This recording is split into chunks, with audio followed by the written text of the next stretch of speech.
Morning everyone, हाय डस्नी में आप सभी का स्वागत है। हम खुदा के शुक्रगुजार हैं कि खुदा ने हमें ये मौका दिया कि हम खुदा के चरणों में आकर उसके कलाम को जो है वो सीख सकते हैं। हम सब स्कूल लेसन स्टडी जो है वो सीख रहे हैं, और सब स्कूल लेसन स्टडी का शीर्षक है कि खुदा के साथ अपने संबंध को किस तरह से जो है वो बढ़ाएं। और आज जो है वो लेसन 9 है, जिसमें हम पाप, गॉस्पल और हुक्म के बारे में जो है वो सीखेंगे। इससे पहले कि हम आज की लेसन स्टडी को देखें, आइए अपने सिरों को झुकाएंगे और हम प्रार्थना में जाएंगे। हमारे ईश्वर की खुदावंद, हम आपके शुक्रगुजार हैं, धन्यवाद करते हैं प्रभु कि आप हमारे परमेश्वर हैं। आपको छोड़ कोई परमेश्वर नहीं और आपसे बढ़कर कोई सामर्थ नहीं। हमारे सिर आपके सामने झुकते हैं, आपको नमन करते हैं, आपके चरणों में आते हैं खुदावंद। हमें ऐसी कोई खूबी और लियाकत नहीं कि हम आपके करीब आ सकें, पर हम धन्यवाद करते हैं मसीह यीशु की कुर्बानी के लिए, जिनके जरिए से खुदावंद हम आपके तख्त के सामने हियाव से आते हैं, और हम उन चीजों को मांगना चाहते हैं जो आपकी रजा के अनुसार हो। खुदावंद, आपकी रजा हमारी जिंदगियों में पूरी हो। हमारी गुनाह गलतियों को माफ कर दें और अपने पवित्र लहू से धोकर हमें साफ करें। और हमारी प्रार्थना है खुदावंद कि आप इस कलाम पे भी खुदावंद अपनी बरकत दें। कोई भी ऐसा शब्द हमारी जुबान से ना हो जो आपकी तौहीन के लिए हो, बल्कि हर एक शब्द खुदावंद आपकी महिमा के लिए बोला जाए। हम नहीं बल्कि आप बोलें और हम सुने। आप बढ़े, हम घटे, और आपका नाम मुबारक ठहरे। इस प्रार्थना को यीशु नासरी के नाम से मांगते हैं, आमीन। सो आइए देखते हैं अपनी याद करने की आयत को, जो कि भजन संहिता उसका 119 है, और उसकी 93 और 94 जो है वो वर्ष है। भजन संहिता 119, उसकी 93 एंड 94। मैं तेरे उपदेशों को कभी ना भूलूंगा, क्योंकि उन्हीं के द्वारा तूने मुझे जिलाया है। मैं तेरा ही हूँ, तू मेरा उद्धार कर, क्योंकि मैं तेरे उपदेशों की सुधि रखता हूँ। वाह, ब्यूटीफुल है कि यहाँ पर जो भजन लिख रहा है, भजन लिखने वाला यहाँ पे खुदा को एक शब्द जो है वो मुझे बहुत खास लगा, और आई थिंक आपको भी बहुत अच्छा लगा होगा कि मैं तेरा हूँ।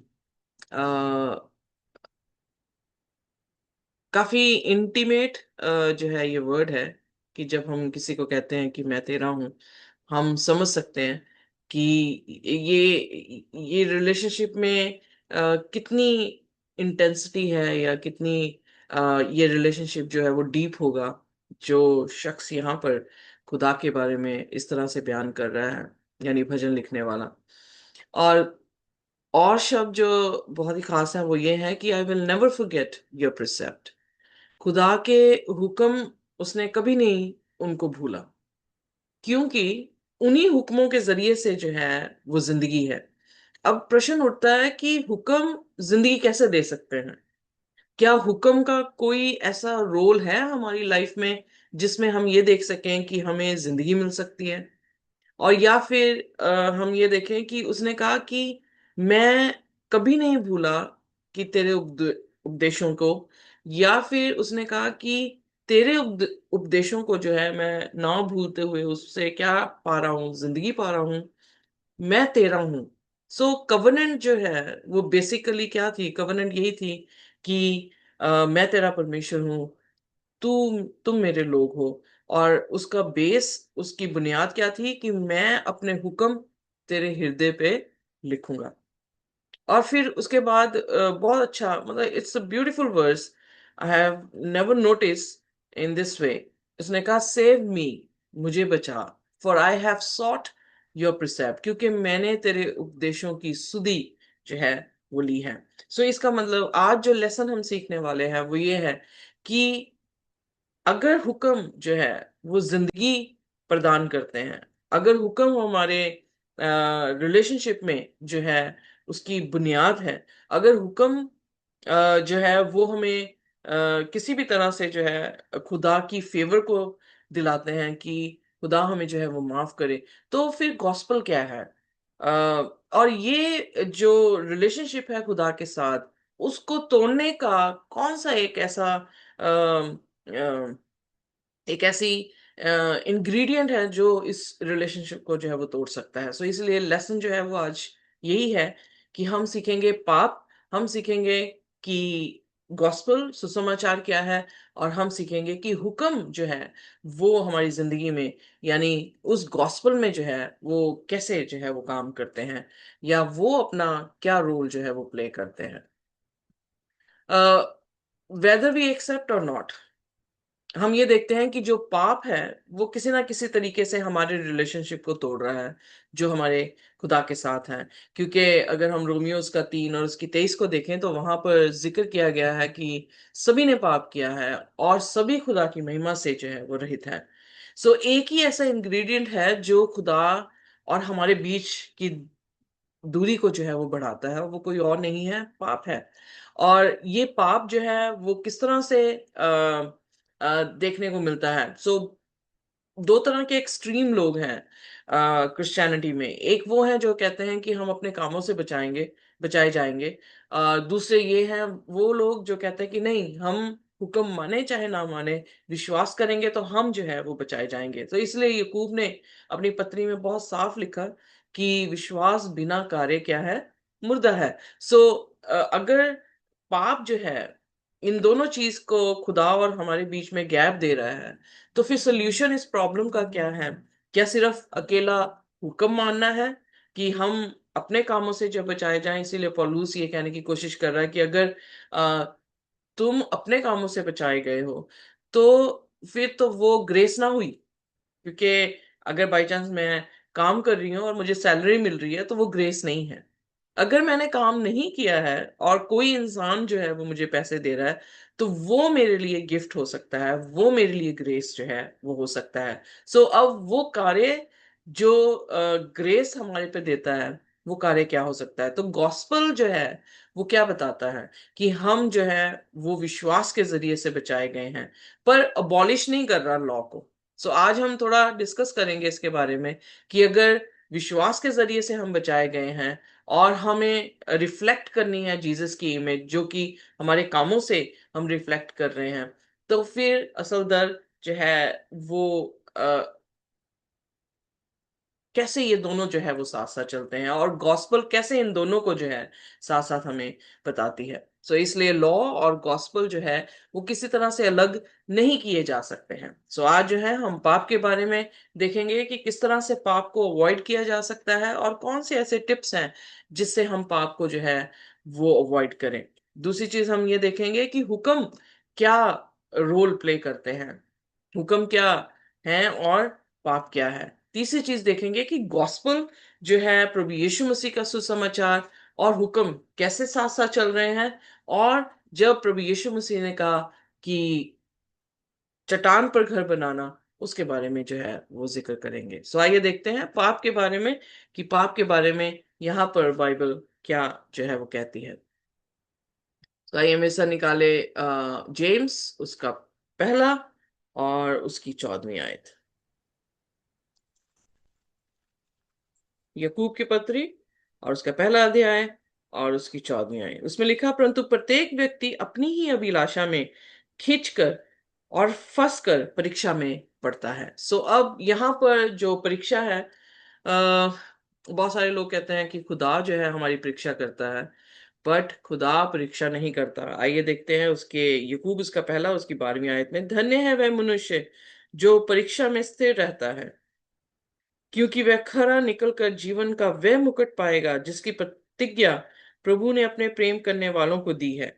जब किसी की परीक्षा हो तो वह ये ना कहे कि मेरी परीक्षा परमेश्वर की ओर से होती है, क्योंकि ना तो बुरी बातों से परमेश्वर की परीक्षा हो सकती है, और ना वह किसी की प्रतीक्षा परीक्षा सॉरी परीक्षा आप करता है, परंतु प्रत्येक व्यक्ति अपनी ही अभिलाषा में खिंचकर और फंस कर परीक्षा में पड़ता है। सो यहाँ पर पहली चीज कि टेम्पटेशन जो है अम, वो किसी भी तरीके से खुदा हमारे पे नहीं डालता है। दूसरी चीज, धन्य है वो व्यक्ति जो परीक्षा में जो है वो खड़ा रहता है। और तीसरी चीज जो 14वीं आयत में हमें देखने को मिलती है कि हर एक जो इवल डिजायर्स हैं वो परीक्षा जो है वो लेकर आता है। अब ये टेम्पटर कौन है जो परीक्षा जो है वो देता है? आइए देखते हैं पहला थिस्सलुनीन उसका 3 और उसकी 5वीं आयत।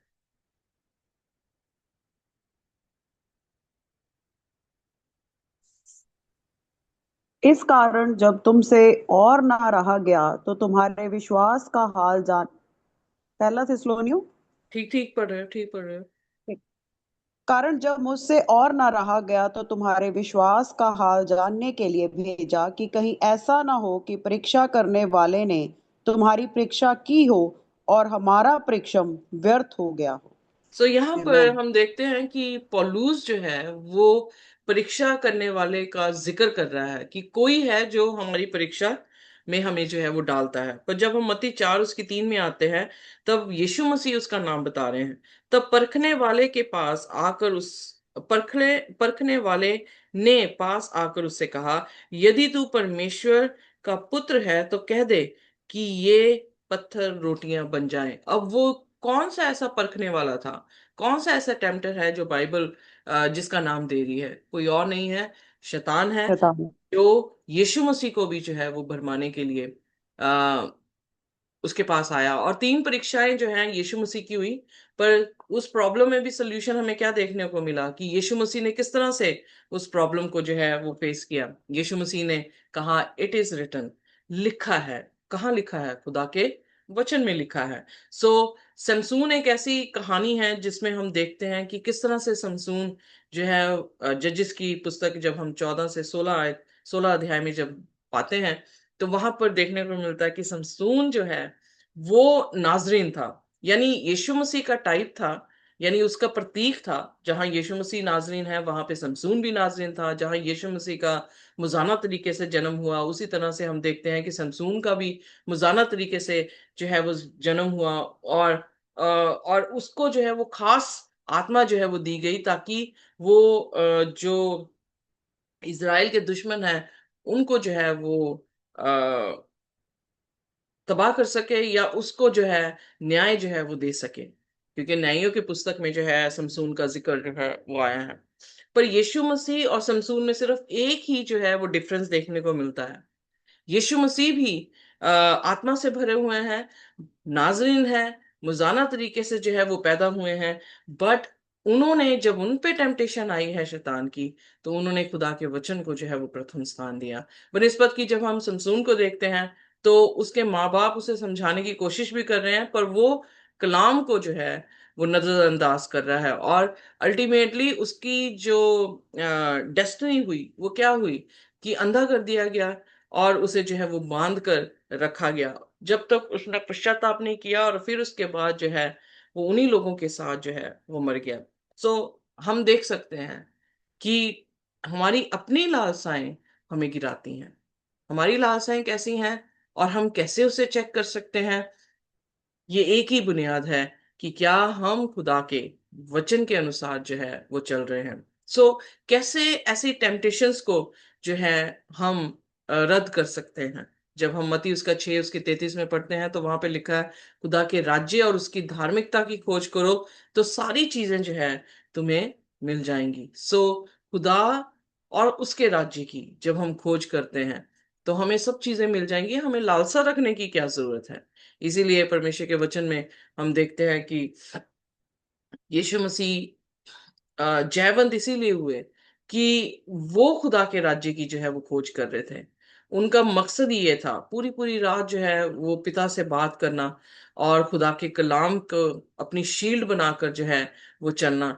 इसी कारणवश जो है वो प्रभु यीशु मसीह किसी भी पाप में जो है वो नहीं पड़े, बल्कि वो हर एक पाप से जो है फतेहबंद हुए। और यीशु मसीह हमारी उदाहरण है। जब हम पहला पतरस उसका दूसरा अध्याय उसकी 17 आयत देखते हैं, तो वहां पर पतरस भी यही बयान करता है कि यीशु मसीह ने हमारे लिए एक एग्जाम्पल सेट की है और हम उसके पद चिन्हों में जो है वो चलें। आइए पढ़ देते हैं पहला पतरस उसका दूसरा अध्याय और उसकी 17वीं आयत।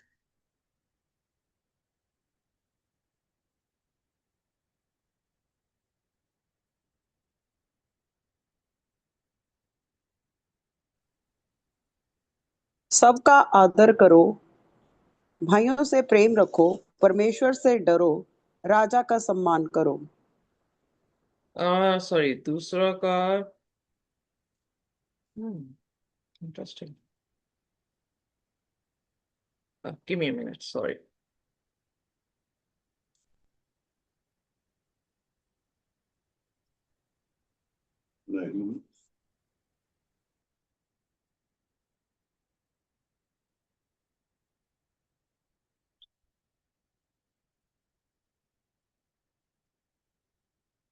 पहला पत्रस, या सॉरी 21 आयत। सॉरी। जी। और तुम इसी के लिए बुलाए भी गए हो, क्योंकि मसीह भी तुम्हारे लिए दुख उठाकर तुम्हें एक आदर्श दे गया कि तुम भी उसके चिन्हों पर चलो। आमेन। सो यहाँ पर जो है खुदावन यीशु मसीह का दास ही क्या लिख रहा है कि हम बुलाए किसके लिए गए हैं। हम बुलाए इसीलिए गए हैं कि हम यीशु मसीह की उदाहरण को जो है अपनी उदाहरण, यीशु मसीह ने जो किया उसको उदाहरण माने और जैसे वो चला है वैसे चलें। सो इसलिए हम ये देखते हैं कि किस तरह से हम पाप को अवॉइड कर सकते हैं, खुदा के कलाम के जरिए से, प्रार्थना के जरिए से, और अपने आप को खुदा के अधीन करने से जो है हम अपने पापों को जो है वो उसमें फतेहमंद जो है वो हो सकते हैं। वेल, अब देखेंगे कौन से ऐसे टिप्स हैं जो बाइबल बताती है कि हम अवॉइड कर सकते हैं पाप को। मरकुस उसका 9 और उसकी 47 वर्स। मरकुस की अंजील उसका 9वां अध्याय और उसकी 47 वर्स।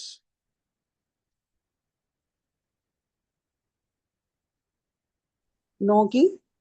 47, जी। या 47, मैं आंसर और चेक। यदि तेरी आँख तुझे ठोकर खिलाए तो उसे निकाल डाल। काना होकर परमेश्वर के राज्य में प्रवेश करना तेरे लिए इससे भला है कि दो आंखें रहते हुए तू नरक में डाल दिया जाए। सो यहाँ पर प्रभु यीशु मसीह के शब्द हैं। प्रभु यीशु मसीह ने क्या कहा कि अगर तेरी एक आंख किसी भी तरह से पाप करवाए तो उसे निकाल कर फेंक दे।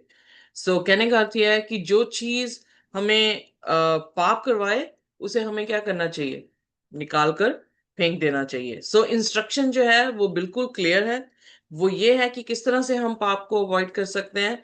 कि जो काम, पहली चीज अगर हम 43 वर्स को देखें तो वहां पे लिखा है कि अगर तेरा हाथ किसी तरह से भी पाप करे तो उसे काट कर जो है वो फेंक दे। सो यानी हाथ से हम क्या करते हैं, कोई भी काम करते हैं, चाहे हम जाकर शराब खरीदने जाएं, हाथ से खरीदेंगे, जाकर सिगरेट खरीदने जाएं, जाकर कोई भी ऐसी चीज लेकर आए या करें जिससे जो है हम पाप कर सकें, तो उसको क्या कह रहा है, उसे काट देने को जो है वो कहा गया है। सो इसलिए पहली चीज कैसे अवॉइड करें कि जो हमारे हाथ करते हैं, अगर गलत कर रहे हैं उसको जो है वो काट देना, यानी अपनी जिंदगी से जो है उसे खत्म कर देना। जब हम 45th वर्स में इसी की मरकुस 9 उसकी 45 आयत में देखते हैं तो वहां पर पैरों का जिक्र किया गया है कि अगर तुम्हारे पाँव किसी भी तरह से पाप करें तो उन्हें क्या कर दिया जाए, काट दिया जाए। क्योंकि एक बिना हाथ के होना और फिर स्वर्ग की बादशाहत में जाना बेहतर है बनिस्बत की दोनों हाथ हों और हम नर्क की आग में जो है वो जाएं। सो इसलिए आप किसको प्रायोरिटाइज कर रहे हैं, अपने हाथ को या स्वर्ग की बादशाहत को, ये मैटर करता है। जब पहली बार सुसमाचार मुझे मिला तो मैंने ये कहा कि खुदा, मैं हर चीज सेक्रीफाइस करूंगी पर मुझे स्वर्ग की बादशाहत में जो है वो जाना जरूर है। कल भी जो है मैं नेचर में गई हुई थी और जब मैं नेचर में खुदा की कुदरत को देख रही थी तो मैं यही कह रही थी, खुदा मुझे तेरे साथ स्वर्ग की बादशाहत में होना जरूरी है। सो हमारी क्या प्रायोरिटीज हैं जब हम खुदा के कलाम में आते हैं? क्या हमारी जिंदगियां जो है वो बदलती हैं या हम वैसे ही रहते हैं? हमारी प्रायोरिटीज जो है वो बदलती हैं कि नहीं बदलती हैं? That matters a lot. So इसलिए कहाँ पर हमारे हाथ कार्य कर रहे हैं, कहाँ पर पाँव जा रहे हैं, अगर वो पाप की तरफ लेकर जा रहे हैं तो हमें वो रास्ते जो है वो खत्म कर देने चाहिए। जैसे फॉर एग्जाम्पल नाइट क्लब में जाने को पाँव लेकर जा रहे हैं और अगर वहां पर आप जा रहे हैं तो खुदा कह रहा है कि उन जगहों में जाना जो है वो बंद करें। और फिर हमने इस आयत को तो देख ही लिया है, मरकुस उसकी 9 उसकी 47 वर्स को, कि अवॉइड वॉचिंग। जब आपकी आंख, आप क्या देख रहे हैं, जब आपकी आंख कोई पाप करे तो कृपया उन चीजों को देखना जो है वो खत्म कर दें, क्योंकि वो सारी की सारी चीजें क्या कर रही हैं, पाप को जो है उत्पन्न करती हैं। और everything you can to avoid sin and being tempted to sin, pray about it. अगर हम नहीं कर पा रहे हैं तो खुदा ने हमें जो है एक शस्त्र दिया है, और वो शस्त्र है प्रार्थना करने का। सो पहली चीज कि do not think that you are self sufficient. जैसे कि हम समसून की कहानी में देखते हैं, समसून जो है वो स्ट्रांग था, स्ट्रॉन्गेस्ट मैन था, और उसे खुदा ने अपनी आत्मा से नवाजा था। बट उसको एक टाइम पे ये लगा कि वो अपने आप हैंडल कर सकता है चीजें। क्या हम अपनी जिंदगी की चीजों को हैंडल अपने आप कर सकते हैं?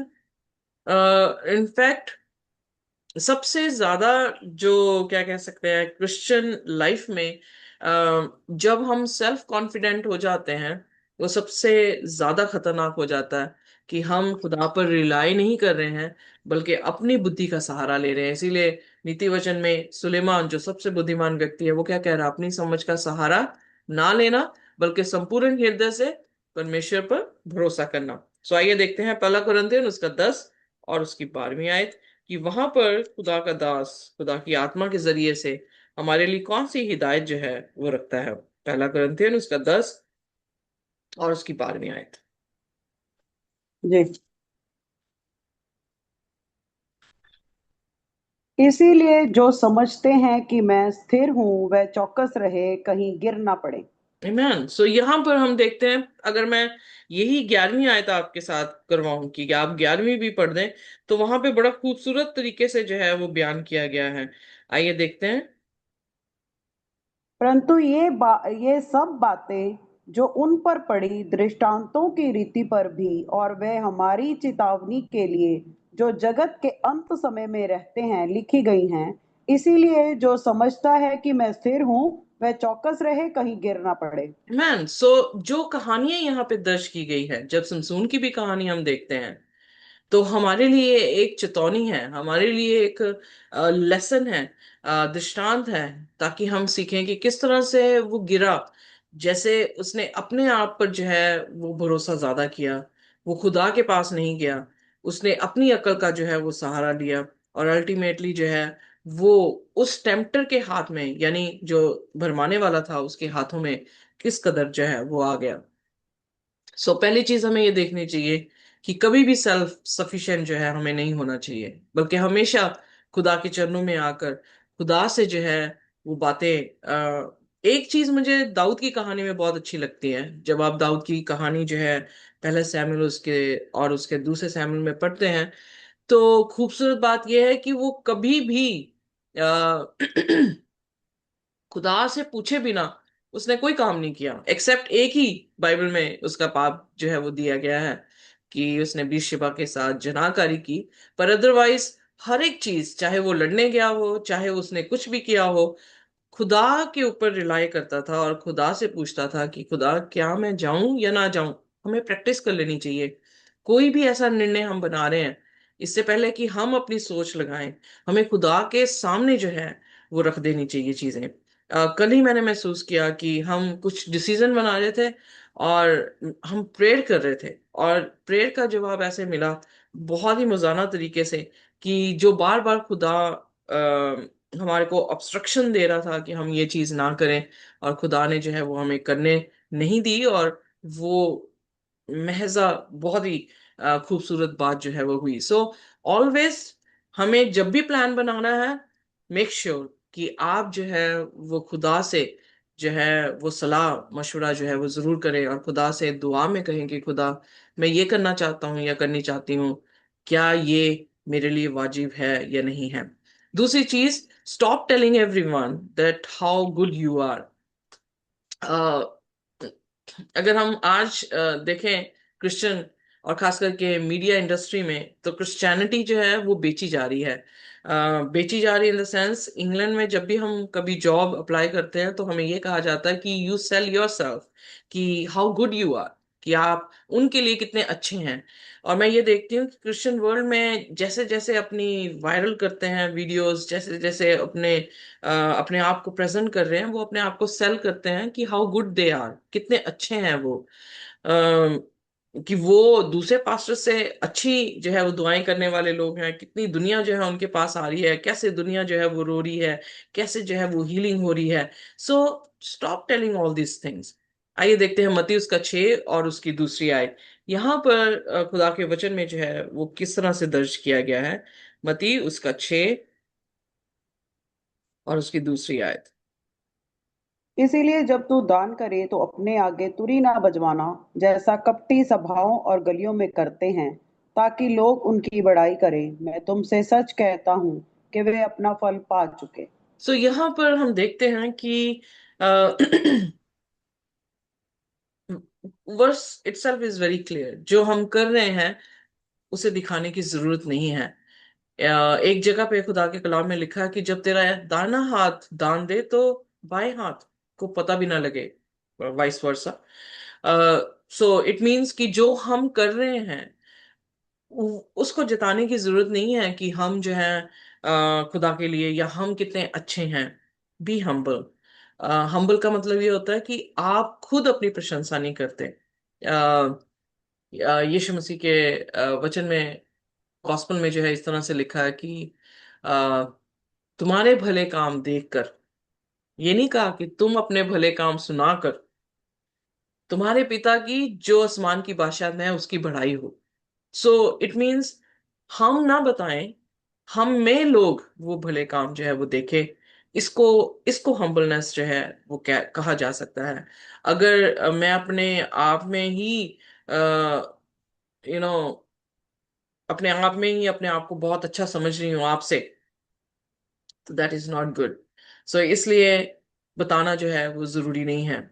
कई बार जो है इवन अपने स्टेटस में हम अपनी लाइफ को वहां पर डिस्प्ले करते हैं। पर क्वेश्चन उठता है कि हम किन को डिस्प्ले कर रहे हैं। सो हमारे स्टेटस कौन कौन जो है वो देख सकते हैं। It's very crucial. कई बार हम अपनी खुशी जो है अपने भाई बहनों के साथ, अपने दोस्तों के साथ जो है वो बांटना चाहते हैं, बट मेक श्योर कि ऐसा ना हो कि उसमें भी आप प्राउड करें कि हमने ये किया। सो बेसिकली पर्सनली क्या करती हूँ मैं कि मेरा स्टेटस सिर्फ मेरे गिने चुने लोग जो है वो देख सकते हैं। 300 के करीब मेरे कॉन्टैक्ट्स हैं, पर हर कोई मेरा स्टेटस जो है वो नहीं देख सकता। Very very very special people, और खास करके मेरी अपनी फैमिली, एक्सटेंडेड फैमिली, मेरे कजन्स जो है उस चीज को देख सकते हैं कि मैंने अपनी अपनी सेलिब्रेशन जो है वो कैसे किया, मेरा इवेंट जो है वो कैसे रहा है। सो इसलिए you don't need to tell how good you are. Be humble like Jesus. यीशु मसीह ने भी जाके ये नहीं बताया कि मैं कितना अच्छा हूं। उसकी चर्चा हुई, सो हमारी भी चर्चा होनी चाहिए। सो इसलिए ये ट्रेंड आना मीडिया इंडस्ट्री में कि हम जो है अपने आप को दिखाएं, इट्स नॉट बिब्लिकल। तीसरी चीज, जब हम मत्ती उसका 5 उसकी 28 से 29 पढ़ते हैं, तो वहां पर जो है हम किसी के लिए भी जो है वो अ, आजमाइश का कारण जो है वो ना बने, इसका जिक्र जो है बाइबल करती है। ये देखते हैं मत्ती उसका 5 और उसकी 28 से 29। परंतु मैं तुमसे कहता हूँ कि जो किसी स्त्री को कुदृष्टि डाले, वह अपने मन में उससे व्यभिचार कर चुका। यदि तेरा दाहिनी आँख तुझे ठोकर खिलाए तो उसे निकाल कर अपने पास से फेंक दे, क्योंकि तेरे लिए यही भला है कि तेरे अंगों में से एक नाश हो जाए और तेरा सारा शरीर नरक में ना डाला जाए। तो यहाँ पर हम देखते हैं कि अ, किस तरह से किसी को लस्टफुली जो है वो देखना। इवन जब पौलुस कहता है कि अपनी कुरिन्थियन की कलीसिया को कह रहा है कि अपने बाल गूंद के मत आना, और या दुपट्टा लेने की जो है वहां पर जिक्र किया गया है, क्योंकि वहां पर वो जो कम्युनिटी थी वहां पर वैश्या जो है औरतें थीं, और इसलिए उनको जो है, क्योंकि वो सज सवर के आना, और फिर इन आदमी जो है वो, क्योंकि जेंडर डिफरेंस जो है वो यही है कि आदमी जो है वो जल्दी से मोहित हो जाता है, और जो है वो जल्दी से मोहित कर लेती है। सो दोनों जो है एकदम से ऑपोजिट पोल्स हैं, और अट्रैक्ट जो है वो एकदम से होते हैं। सो इसलिए पौलुस वहां पर हिदायत कर रहा है कि हम किसी भी तरह से ऐसा अपने आप को तैयार ना करें कि दूसरा व्यक्ति जो है वो लस्टफुल हो। पर यहाँ पर बाइबल ये भी कहती है कि हम अपनी आंखों से जो है वो लस्टफुल डिजायर जो है वो ना करें। सो इसीलिए आप जो है वो किस तरह से प्रेजेंट कर रहे हैं, किसको अपने आप को प्रेजेंट कर रहे हैं। Is it only the closest people, those who can see your status, जो आपके स्टेटस को देख सकता है, और दूसरे लोग जो है वो ना देखे। सो ऐसा करने से जो है हम इन चीजों को जो है वो रोक सकते हैं। सो कैसे अवॉइड कर सकते हैं सिन? कि टेम्पटेशन को अवॉइड करना। हमारी आंखें क्या देख रही हैं, हमारे हाथ क्या कर रहे हैं, हमारे पाँव कहाँ चल रहे हैं, इनको वॉचफुली जो है वो देखते रहना। और इनफैक्ट खुदा के हुक्मों में इन सभी चीजों का जो है वो जिक्र है, जब हम पढ़ते हैं तो हमारी जो है वो रस्तों को सीधा करती है। पहला कुरिन्थियन उसका 4 उसकी 5 में लिखा है, किसी को भी जज ना करना। आइए देखते हैं पहला कुरिन्थियन उसका 4 और उसका 5वां वचन। सो जब तुम प्रभु सो जब तक प्रभु ना आए, समय से पहले किसी बात का न्याय ना करो। वही तो अंधकार की छिपी बातें ज्योति में दिखाएगा और मनों की मतियों को प्रकट करेगा। तब परमेश्वर की ओर से हर एक की प्रशंसा होगी। तो यहाँ पर हम देखते हैं कि खुदा के दास ने जो है इस पाप से भी जो है हमें ना करने के लिए जो है हिदायत दी है। गॉस्पेल में यीशु मसीह मत्ती उसके साथ उसके पहले वचन में भी कहते हैं कि किसी का न्याय ना कर, ऐसा ना हो कि तेरा भी न्याय किया जाए। सो यहाँ पे पौलुस जो है वो दूसरों को जज करने के लिए जो है हमें मना करता है। जब भी कभी हम क्रिश्चियन अपनी लाइफ में जो है वो चलते हैं, बी वॉचफुल कि हम किसी को जज जो है वो ना करें। हमेशा अपने को एक सिंफुल ह्यूमन की तरह जो है वो कंसिडर करें। अपने आप को कभी भी किसी से ऊपर या किसी से नीचे करने की जो है हमें जरूरत नहीं है, बल्कि इनफैक्ट हमें जो है हम्बल होते हुए कंपैशनेट होना चाहिए जैसे जीसस थे, और अपने साथी को जो है उठाने की जो जरूरत है। जब हम पहला कुरिन्थियन उसके 6 अध्याय की पहली आयत पढ़ते हैं तो वहां पर पौलुस कहता है, क्या तुम नहीं जानते कि तुम दुनिया का न्याय करोगे? हम ऑलरेडी जो है प्रकाशित वाक्य में देख चुके हैं, जब 20 अध्याय में थे, कि जब यीशु मसीह हमें ले जाएंगे तो किताबें हमारे सामने खुलेंगी और हम जो है पूरी दुनिया का न्याय करेंगे। यानी ये देखेंगे कि खुदा ने जो है वो न्याय बिल्कुल खड़ा किया है। That's a different thing. पर यहाँ पर वो इस दुनिया में रहते हुए, इसीलिए उसने कहा कि जब तक यीशु मसीह नहीं आ जाते तब तक। पर जो 6वें अध्याय की पहली आयत है, वो यीशु मसीह के आने के बाद की बात है, जहां पर धर्मी लोग जो है वो सारी दुनिया का जो है वो न्याय करेंगे। सो इसलिए कंफ्यूज नहीं होना, ये दो सीक्वेंस हैं। और जब वो क्रिटिसिज्म के बारे में कुरिन्थियन की कलीसिया में लिख रहा है 4 अध्याय में, तो वो कंटिन्यूस जा रहा है 6वें अध्याय में उस टाइम के लिए जब हम यीशु मसीह के साथ होंगे। सो जब तक यीशु मसीह नहीं आ जाते, we need to be compassionate for each other.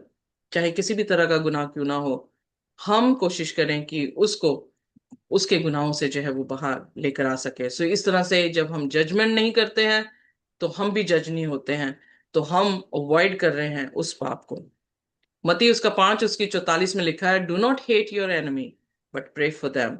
सो क्यों खुदा जो है यहाँ पर एनिमीज, और मैं जब स्पेशली पुराने नियम को देखती हूँ और नए नियम को देखती हूँ, बहुत सारे लोगों की कंफ्यूजन है कि पुराने नियम में खुदा जो है वो अन्य जातियों को जो है मार देने की जो है वो अनुमति दे रहे हैं, और नए नियम में वो बिल्कुल डिफरेंट बात कर रहे हैं। पर कॉन्टेक्स्ट जो है वो डिफरेंट है। नए नियम में जब प्रभु यीशु मसीह ये बात कह रहे हैं तो वो घर के सदस्यों को कह रहे हैं, यानी यहूदी कौम को कह रहे हैं, जो कि ऑलरेडी चुनी गई कौम है, जो यीशु मसीह के नाम से या खुदा के नाम से जानी जाती हैं।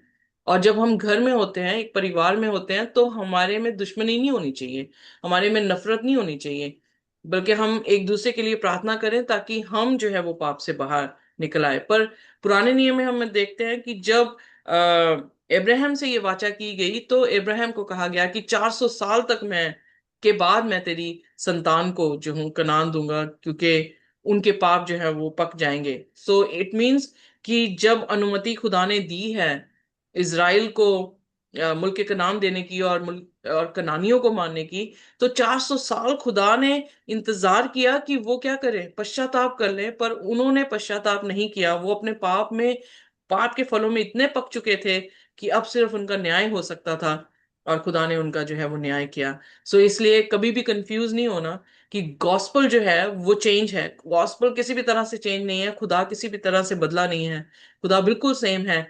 पर हमारे देखने का नजरिया जो है, हम अपने तरीके से देखते हैं, पर खुदा के वचन को उसके हिसाब से हमें देखने की जरूरत है। सो ये जो बात कही गई थी, घर के लोगों के लिए कही गई थी, कि हम एक दूसरे से नफरत ना करें। यूनिटी खुदा की इमेज है, और खुदा उस यूनिटी को जो है वो अपने लोगों में जो है वो बरकरार करना चाहता है। तिमोथी 5:22 में, stop being angry with those around you. So वहां पे लिखा है कि हम किसी को मूर्ख ना कहें। आइए पढ़ देते हैं मत्ती उसका 5 और उसकी 22वीं आयत। जी।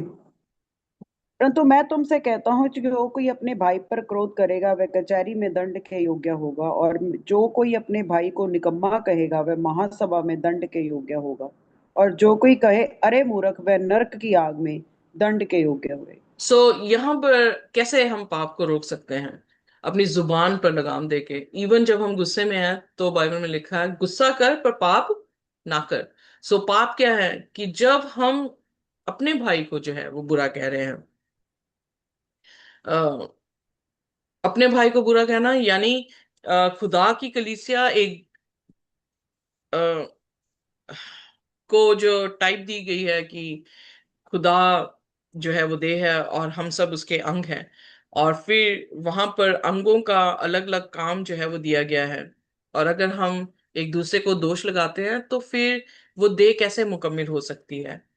सो इसलिए खुदा जो है वो इस पाप से भी जो है हमें मना कर रहा है। सो क्या हम हाथों से कर रहे हैं? कौन कौन सी जगह हमें पाँव लेकर जा रहे हैं? कौन सी आंख हमें जो है गलत चीजें दिखा रही हैं? और इन सभी को, क्योंकि जो आंख कान जो है हमारा, वो एक गेटवे है हमारी लाइफ का, वो हमें वॉचफुल रहना चाहिए। और अपने आप पे निर्भर ना रहते हुए खुदा पर निर्भर रहना चाहिए। अपनी अच्छाइयां लोगों को ना बताते हुए खुदा आपकी अच्छाइयां लोगों को दिखा दिखा सके, ऐसा होना चाहिए। आप किसी भी तरह से अपने आप को और किसी को किसी भी आजमाइश में, लस्टफुल आजमाइश में ना डालें, और या फिर क्रिटिसाइज किसी को ना करें। ना जज करने की किसी को जरूरत है। बाइबल में प्रोटोकॉल ये है कि अगर कोई पाप करता है तुम्हारे विरोध तो तुम उसे समझाओ। अगर वो तुम्हारी ना समझे तो कलीसिया के लोगों के साथ उसे समझाया जाए। अगर वो फिर भी नहीं समझता, उसे वैसे ही छोड़ दिया जाए। सो कहने का अर्थ है कि आपको आलोचना देने की जरूरत नहीं है। आपने अगर एक व्यक्ति को छोड़ा है तो आप क्वाइटली उसे छोड़ दें, और कुछ भी जो है वो जज करने की जरूरत नहीं है।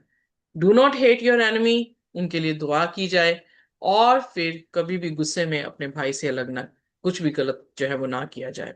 अब ये तो वो था कि हम कैसे टेम्पटर को अवॉइड कर सकते हैं। पर हुक्म क्या है असल दर? हुक्म क्या करता है?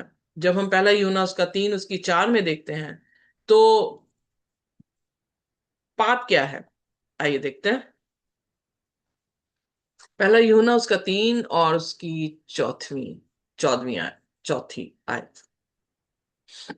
जो कोई पाप करता है व्यवस्था का विरोध करता है, और पाप को व्यवस्था का विरोध है। सो पाप क्या है? पाप ये है कि जो हुक्म नाफरमानी हमारी जिंदगियों में होती है। सो क्या रिलेशनशिप है पाप और हुक्म का? रिलेशनशिप बहुत साफ है कि पाप उसी को कहा गया है हुक्म को तोड़ने को। आदम हवा की कहानी हम बड़ी अच्छी तरह से जानते हैं, और हवा ने क्या किया था? खुदा के हुक्म को तोड़ा था। और उन्हें क्या कहा, कह दिया गया कि उन्होंने क्या किया है?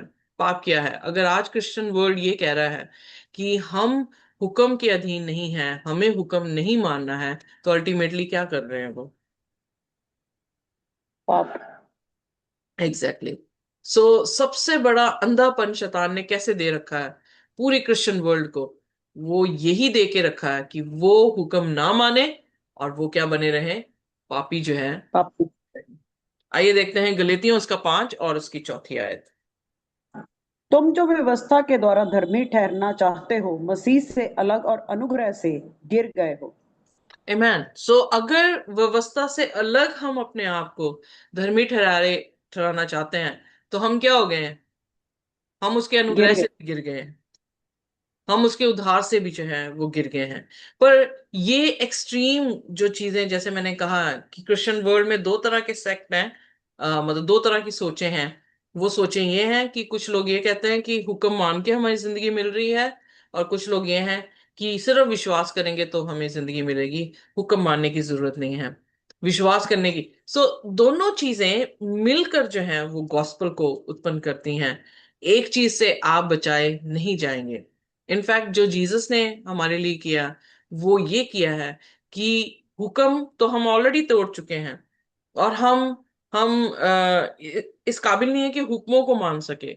तो खुदा ने अपना पुत्र जो है वो भेजा, जिसने हमारे बिहाफ पर वो हुक्म जो है फॉलो किए, और अपनी कुर्बानी हमारे बदले में दी, जो कि पेनल्टी हमें मिलनी चाहिए थी, पाप की मजदूरी मौत, यीशु मसीह ने ली। और जब हम उस पर विश्वास करते हैं, कि जब हम खुदा के सामने जाते हैं और कहते हैं कि खुदा, मैं विश्वास करता हूं कि यीशु मसीह पवित्र थे और यीशु मसीह ने मेरे बदले में कुर्बानी दी है, तो हमें जो है वो कबूल किया जाता है। पर रिजल्ट क्या होता है उसका, जब हम कबूल हो जाते हैं खुदा से, तो उसका रिजल्ट क्या है कि हम फिर दोबारा से पाप करते हैं। मरियम व्यभिचार में पकड़ी गई, तो यीशु मसीह ने क्या कहा, मैं भी तुझ पे दोष नहीं लगाता, जा जाके पाप दोबारा ना करना। सो जब once we are saved by the grace of God, तो हमें क्या कहा गया है कि हम पाप ना करें। और पाप क्या है, व्यवस्था का तोड़ना। इसलिए क्या, दूसरे शब्दों में जीसस क्या कह रहे थे, मैं तुझ पे दोष नहीं लगाता, पर अब से व्यवस्था ना तोड़ना। आमेन। आमेन। रोमियो उसका साथ, उसकी साथ में आइए देखते हैं रोमियो उसका साथ और उसकी साथ में वचन। तो हम क्या कहें, क्या व्यवस्था पाप है? कदापि नहीं। वरन बिना व्यवस्था के मैं पाप को नहीं पहचानता। व्यवस्था यदि ना कहती कि लालच मत कर, तो मैं लालच को ना जानता। एग्जैक्टली इसलिए व्यवस्था क्या कर रही है, जैसे हमने याद करने की आयत को देखा कि मैं तेरी उपदेशों को मानता आया हूं, और उसी के जरिए से मैंने जिंदगी पाई है। जिंदगी कैसे उसने पाई है, व्यवस्था हमें जिंदगी नहीं दे रही है, व्यवस्था हमें पाप की पहचान दे रही है, और हम पाप ना करें, खुदा हमें वो कुवत दे रहा है। कहने का अर्थ है कि खुदा क्या कर रहा है, खुदा हेल्प करेगा कि आप व्यवस्था को जो है वो फॉलो करें, यानी आप खुदा के हुक्मों को जो है वो माने। अगर हम क्रिश्चियन बन चुके हैं, अगर हम कन्वर्ट हो चुके हैं, हमने यीशु मसीह को ग्रहण कर लिया है, और हम पाप को नहीं जान रहे हैं, हम व्यवस्था को नहीं मान रहे हैं, तो व्हाट डू यू थिंक कि आप कन्वर्टेड हैं? व्हाट डू यू थिंक कि आप साल्वेशन पा चुके हैं, या आपने जो है वो साल्वेशन पा ली है? सो नहीं। क्वेश्चन करें अपने आप से कि अगर व्यवस्था पाप को दिखा रही है, और हम व्यवस्था को फॉलो नहीं कर रहे हैं, तो फिर हम क्या कर रहे हैं, पाप कर रहे हैं। और पाप की मजदूरी मौत है। इसीलिए भजन लिख रहा है 119 उसके 93 94 में, कि मैंने तेरी व्यवस्था को माना है, और तेरी व्यवस्था के मानने से मुझे क्या मिली है, जिंदगी मिली है। क्योंकि जिंदगी कैसे मिलेगी, जब हम खुदा के जैसे, खुदा ने पाप नहीं किया, हम भी पाप नहीं कर रहे हैं, खुदा ने व्यवस्था नहीं तोड़ी, हम भी व्यवस्था नहीं तोड़ रहे हैं, तो क्या मिल रहा है हमें, जिंदगी मिल रही है। यीशु मसीह ने पाप नहीं किया, मर गए, तीसरे दिन क्या हुए, जी उठे। उनके पास जिंदगी है, और यीशु ने क्या कहा, मैं युग ने युग तक क्या हूं, जीवित हूं। सो लॉ जो है वो, जब हम पहाड़ी जगहों में जाते हैं ना, तो फेंस लगी होती है ताकि हम इधर ना गिर जाएं, खाई में ना गिर जाएं। लॉ हमें इस तरह से प्रोटेक्ट करता है। और अगर हम लॉ को फॉलो नहीं करते, अगर सपोज करें कि हिली एरिया में फेंस को आप कोई वैल्यू नहीं करते हैं, और फेंस को तोड़ के आप उधर जाएंगे, तो क्या मिलेगा आपको, यू विल डाई, हम मर जाएंगे। एग्जैक्टली वैसे ही खुदा ने फेंस जो है वो हमारी लगाई है, कि तू ये मत करना। अगर खुदा ने ये कहा कि व्यभिचार ना करना, तो हम देखते हैं कि जो व्यभिचार करते हैं कितने मिजरेबल लाइफ जो है वो जीते हैं। पर जो नहीं करते हैं वो खुदा में संतुष्ट होते हैं, अपनी फैमिली में जो है वो हैप्पी रह सकते हैं। इसलिए खुदा के हुक्म हमें जिंदगी देते हैं, खुदा के हुक्म हमें जिंदगी के साथ साथ खुशी भी जो है वो बख्शते हैं। और जब हम भजन संहिता पहला जबूर देखते हैं तो वहां पर उसने कहा कि धर्मी जो है वो एक पेड़ के मानिंद है जो पानी के किनारे लगा हुआ है, और वो फलवंत होता है अपनी ऋतु में। सो कहने का अर्थ यह है कि, और फिर लिखा है कि वो सुबह शाम खुदा की व्यवस्था पर जो है वो ध्यान लगाता है। सो कैसे एक धर्मी इंसान जो व्यवस्था की पालना करता है, उसे एक उस वृक्ष के समान कहा गया है जो अपनी ऋतु में फल दे रहा है। सो ये कोई महज लाइट लाइटली लेने वाली बातें नहीं है, बट जब हम खुदा के उस जानने लग जाते हैं तो ये बहुत ही इंपॉर्टेंट जो है वो बातें हमारे लिए बन जाता है। और फिर गॉस्पल हुक्म के बारे में क्या बयान करता है? क्या हुक्म और गॉस्पल दोनों जो है वो साथ चल रहे हैं? आइए देखते हैं रोमियो उसका 3 और उसकी 28 आयत। जी, इसीलिए हम इस परिणाम पर पहुंचते हैं कि मनुष्य व्यवस्था के कामों के बिना विश्वास के द्वारा धर्मी ठहरता है। एग्जैक्टली सो हम धर्मी कैसे ठहरते हैं? विश्वास के जरिए से। तभी मैंने कहा कि विश्वास से हम क्यों धर्मी ठहर रहे हैं। विश्वास किस पे किया जा रहा है? प्रभु यीशु मसीह पे किया जा रहा है। और प्रभु यीशु मसीह ने क्या किया है?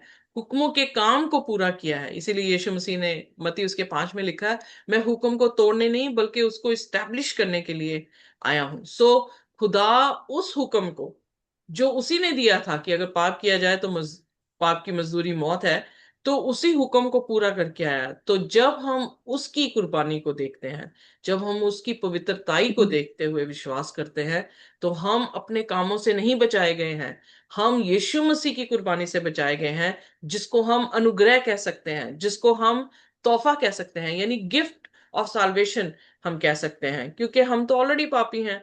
अगर मैं पाप में, हिंदुइज्म में भी ये बात जो है वो मैंने बहुत सुनी है कि उन्हें कितने जन्म लेने पड़ेंगे, किस चीज के लिए जन्म लेने पड़ेंगे? पवित्र होने के लिए।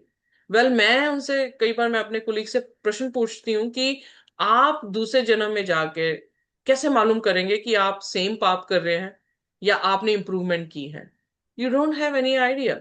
आपके पास आइडिया नहीं है। इसलिए यीशु मसीह एक ऐसा आइडिया, स्थिर आइडिया है, जो हमें ये दिखाता है कि उसने कोई पाप नहीं किया है, और उस पर हम विश्वास करके उसे एक मेमने के रूप में हम देखते हैं कि जो कुर्बान हुआ है उसके लहू से हम जस्टिफाई इजिली हो सकते हैं।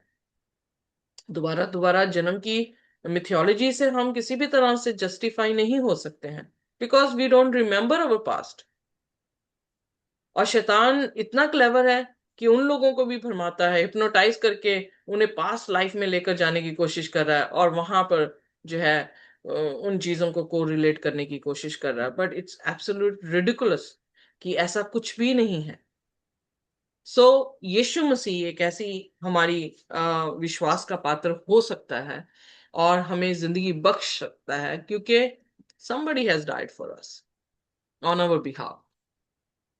हमारी साल्वेशन में forgiveness of sin and eternal life किससे हमें मिलती है? यीशु मसीह की क्रूस से, जहां पर वो हमारे लिए जो है वो मारा गया। गलेतियों उसका 3 उसकी 13 में इस तरह से लिखा है, ये पढ़ दे मेरे साथ। गलेतियों उसकी 3 और उसकी 13 आयत। जी, मसीह ने जो हमारे लिए श्राप बना, हमें मोल लेकर व्यवस्था के श्राप से छुड़ाया, क्योंकि लिखा है कि जो कोई काट पर लटकाया जाता है वह श्रापित है। किसने हमारा श्राप ले लिया? यीशु मसीह ने ले लिया। आज भी यीशु बहुत ने। सारे क्रिश्चियन वर्ल्ड में जो है वो ये प्रचार किया जाता है कि हमारे श्राप हम पे हैं तभी हम दुखी हैं। हम दुखी इसलिए हैं कि हम खुदा की व्यवस्था को नहीं मान रहे। हम दुखी इसलिए हैं कि हम उसकी कुर्बानी पर विश्वास नहीं कर रहे। इमेजिन करें, मैं कई बार ऐसा सोचती हूँ कि अगर मेरा पति अमीर हो और उसकी अमीरियत मुझे सब कुछ प्रोवाइड कर सकती हो, तो मैं क्यों दुखी होंगी? ये वही इंसान वैल्यू कर सकता है जिसका पति अमीर ना हो। Are you getting me? जी। ये वही इंसान समझ सकता है जिसका पति बहुत अब्यूसिव हो। ये वही इंसान समझ सकता है जिसकी जिंदगी में कभी भी राहत के सांस जो है वो नहीं आए हैं। जब हम उस पति को छोड़कर दूसरे पति के पास जाते हैं जिसके पास प्यार है, जिसके पास अमीरियत है, जिसके पास मुहैया करने के लिए सब कुछ है, तो फिर एक औरत उस पति से कैसा रवैया करती है? इसीलिए यीशु मसीह का रिश्ता हमारे साथ एक मैरिज का प्रतीक के तरह जो है वो समझाया गया है कि अगर यीशु मसीह हमारा दूल्हा है तो वो किस तरह से रिच है। He is a king of kings, lord of lords. पर कलीसिया एक इजराइल एक औरत होती हुई, कलीसिया जो ब्राइड होती हुई कैसे जीसस को ले रही है, चिंताओं में क्यों घुसी हुई है? Because they don't know their bridegroom. क्योंकि वो जानते नहीं कि उनका दूल्हा कैसा है। वो जानते नहीं है कि वो कितनी मोहब्बत उनसे करता है। और अगर मोहब्बत करता है तो हमारा एज अ औरत फर्ज क्या होगा, कलीसिया का एक ब्राइड होने के नाते क्या फर्ज होगा? उसके हुक्मों को मानना, उसको मोहब्बत करना, उससे वक्त जो है उसके साथ बिताना। Are you getting me? आप जी। रिलेट कर सकते हैं हस्बैंड वाइफ के रिलेशनशिप को? So it's so yes. Simple. But हम दुखी हैं क्योंकि हम खुदा को नहीं जानते हैं और हमारा भरोसा भी वैसा नहीं है जैसा हमारा होना चाहिए। सो अपने खुदा को जाने, अपने पति को जाने, नॉन लिटरल पति, बट आई मीन टू से अपने खुदा को जाने कि वो कितना भला है। और जब आप उसकी भलाई को देखेंगे, आप कभी भी जो है वो उदास नहीं होंगे। आप कभी भी जो है कॉन्फिडेंस से रद्द नहीं होंगे, क्योंकि आपको मालूम है कि खुदा आपको सब कुछ मुहैया करने वाला परमेश्वर है। सो लॉ इसलिए जरूरी है क्योंकि वो पाप को डिफाइन कर रहा है। और अगर हम पाप करते हैं तो मौत हम पर जो है वो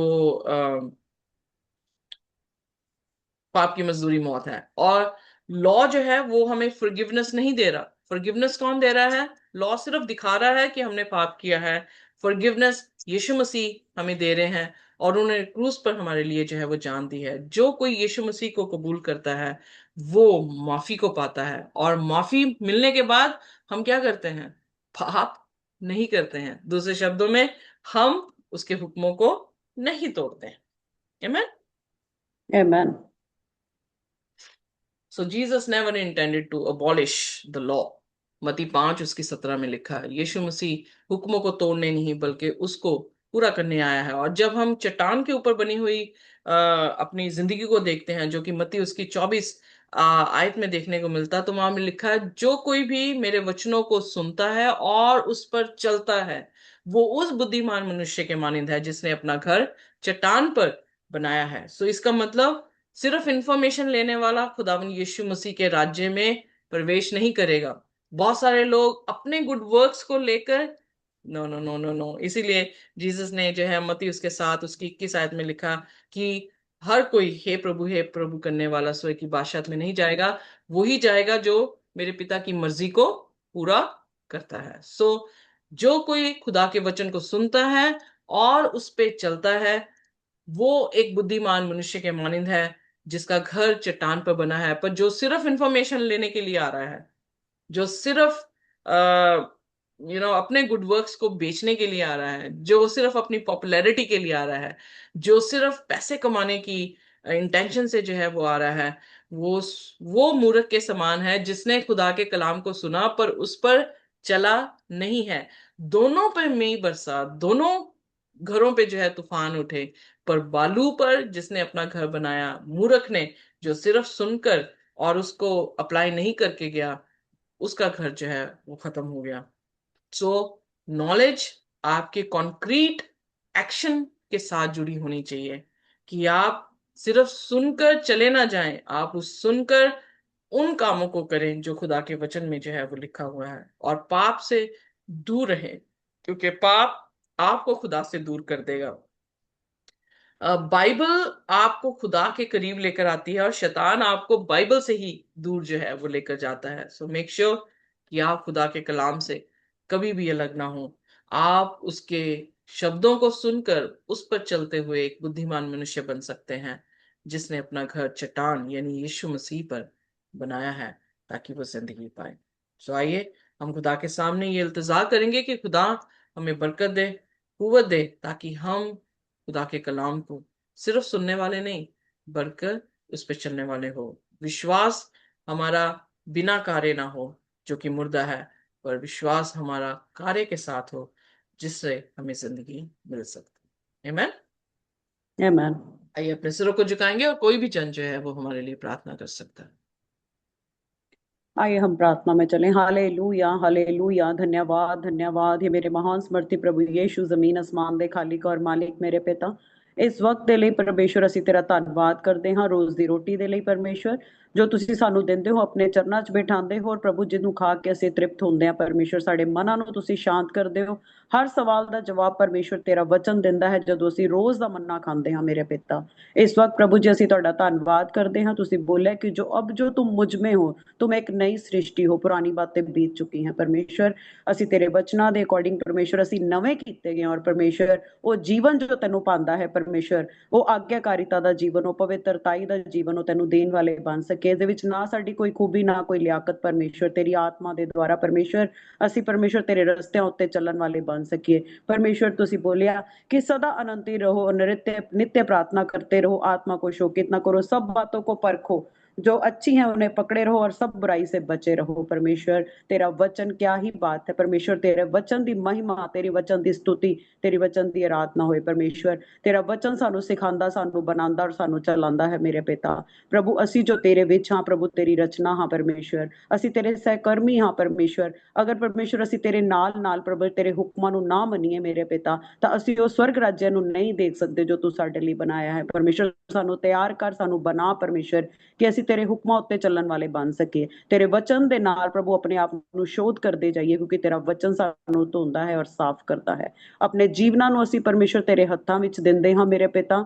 ਤੂੰ ਬਣਾ, ਤੂੰ ਸਵਾਰ ਮੇਰੇ ਪਿਤਾ। ਅਸੀਂ ਮਿੱਟੀ ਹਾਂ, ਤੂੰ ਕੁਮਹਾਰ ਹੈ ਪਰਮੇਸ਼ਵਰ। ਸਾਨੂੰ ਤੋੜ ਮਰੋੜ ਔਰ ਆਦਰ ਦੇ ਯੋਗਿਆ ਬਰਤਨ ਬਣਾ ਮੇਰੇ ਪਿਤਾ। ਪਰਮੇਸ਼ਵਰ ਅਸੀਂ ਤੇਰਾ ਧੰਨਵਾਦ ਕਰਦੇ ਹਾਂ ਕਿ ਅਸੀਂ ਤੇਰੇ ਪੁੱਤਰ ਔਰ ਪੁੱਤਰੀਆਂ ਹਾਂ ਪਰਮੇਸ਼ਵਰ। ਤੂੰ ਸਾਡੇ ਉੱਤੇ ਅਨੁਗ੍ਰਹਿ ਔਰ ਦਇਆ ਕੀਤੀ ਮੇਰੇ ਪਿਤਾ। ਤੂੰ ਕ੍ਰੋਧ ਕਰਨ 'ਚ ਧੀਮਾ ਹੈ ਮੇਰੇ ਪਿਤਾ। ਪ੍ਰਭੂ ਆਪਣੇ ਜੀਵਨਾਂ ਨੂੰ ਅਸੀਂ ਤੇਰੇ ਹੱਥਾਂ ਵਿੱਚ ਦਿੰਦੇ ਹਾਂ। ਸਾਡੇ ਕੋਈ ਮਰਜ਼ੀ ਨਹੀਂ ਹੈ, ਤੇਰੀ ਮਰਜ਼ੀ ਸਾਡੇ ਜੀਵਨਾਂ 'ਚ ਪੂਰੀ ਹੋਏ। ਇਸ ਪ੍ਰਾर्थना ਨੂੰ ਪਿਆਰੇ ਬੇਟੇ खुदावंद यीशु मसीह ਦੇ ਸਮਰਥੀ ਨਾਮ 'ਚ ਮੰਗਦੇ ਔਰ ਪਾਉਂਦੇ, आमेन। खुदा की शांति और उसका अनुग्रह हमारे साथ जब तक हम प्रभु यीशु मसीह को रूबरू ना देख लें, इसी तरह से बना रहे। आमीन। आमेन।